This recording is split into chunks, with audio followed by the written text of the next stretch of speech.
Fidèles internautes de Guéri TV Monde, bienvenue à la revue hebdomadaire du quotidien Matin Libre. Le lundi 8 avril 2019, le quotidien titrait en manchette « Manifestation contre les législatives exclusives. L'opposition flotte pour moteur diesel. Les leaders des partis politiques exclus du scrutin ont donné de la voix. Dans leur logique de pas d'élection sans l'opposition, ils ont appelé la population à manifester pacifiquement leur indignation dans le pays. Mais le lendemain, de faibles mouvements de protestation étaient notés. Selon le quotidien, on peut donc dire sans exagérer que cette première semaine, le mot d'ordre des forces de l'opposition n'a pas été suivi à la base.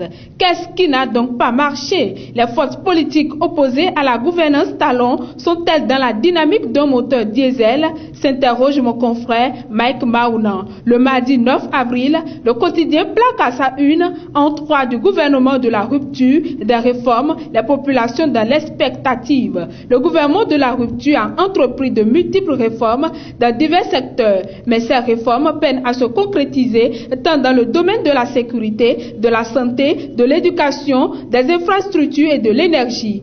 Parlant du secteur de la santé, la population a dû faire face à 3 reprises à l'épidémie de la fièvre hémorragique à virus Lassa. De même, la réforme du Conseil national de l'éducation s'est heurtée à une résistance dans le rang des enseignants, notamment du supérieur. Si les enseignants du supérieur revendiquent le respect des libertés universitaires, ceux du secondaire n'approuvent toujours pas les évaluations, rapporte Matin Libre.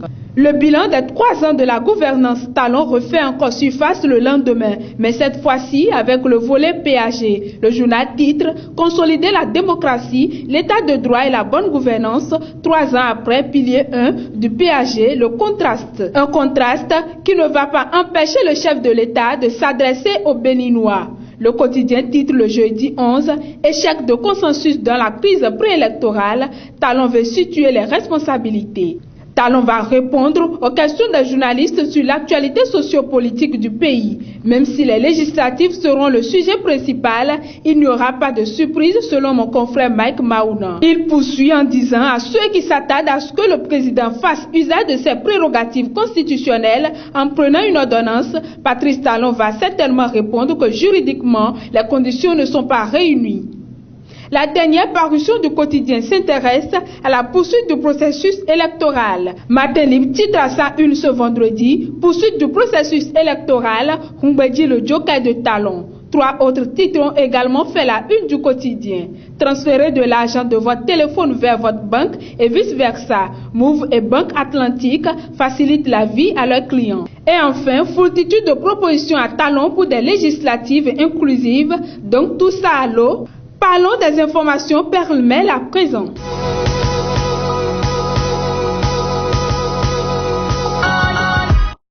Après sa démission de la présidence de l'Union des professionnels des médias du Bénin, Kwacheme passe le témoin à Zakiat Latundji, nous apprend Matin Libre le mardi. Sa démission sous-entend son ambition pour la prochaine mandature de la HAC. La nouvelle présidente Zakiat Latundji va donc conduire l'Union jusqu'au prochain renouvellement de son bureau dirigeant. Une autre information pêle-mêle, la police béninoise a livré sa part de vérité dans la supposée arrestation de l'épouse de Léadi Soglo à Paris. Pour le porte-parole de la police républicaine, le contrôleur général de police Pascal Odelouis, les informations publiées sur les réseaux sociaux au sujet de l'interpellation de l'épouse de l'ancien maire de Cotonou sont fausses. Dame Camara Soglo a été contrôlée à l'aéroport de Orly alors qu'elle se rendait au Sénégal.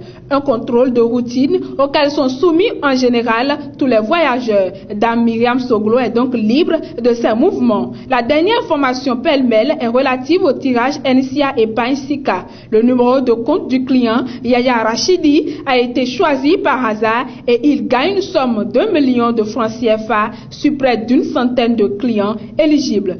Fin de cette revue hebdomadaire. Merci de nous avoir suivis et à samedi prochain.